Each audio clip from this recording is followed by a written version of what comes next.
in the history of our nation.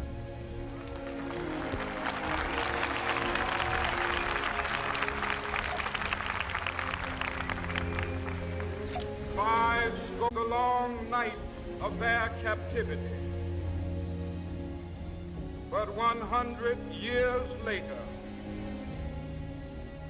the Negro still is not free. 100 years later, the life of the Negro is still sadly crippled by the manacles of segregation and the chains of discrimination. 100 years later,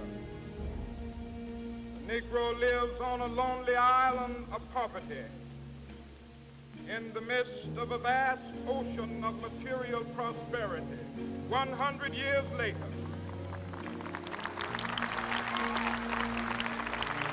the Negro is still languished in the corners of American society, finds himself in exile in his own land. So we've come here today to dramatize a shameful condition. Because citizens of color are concerned, instead of honoring this sacred obligation, America has given the Negro people a bad check, a check which has come back marked insufficient funds.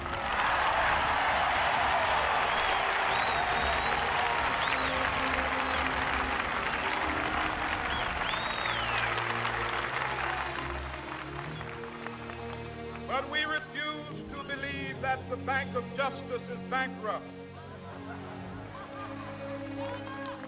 We refuse to believe that there are insufficient funds in the great vaults of opportunity of this nation.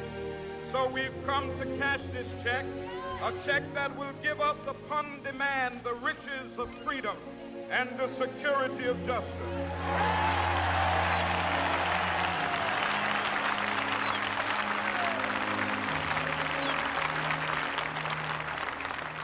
We have also come to this hallowed spot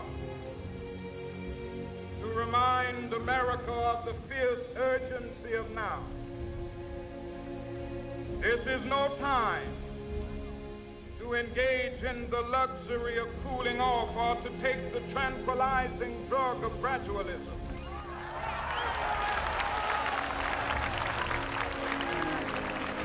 Now is the time to make real the promises of democracy.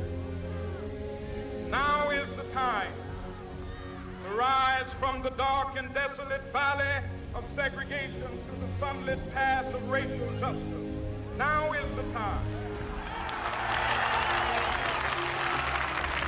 to lift our nation from the quicksands of racial injustice to the solid rock of brotherhood. Now is the time. Make justice a reality for all of God's children. It would be fatal for the nation to overlook the urgency of the moment. This sweltering summit of the Negro's legitimate discontent will not pass discipline.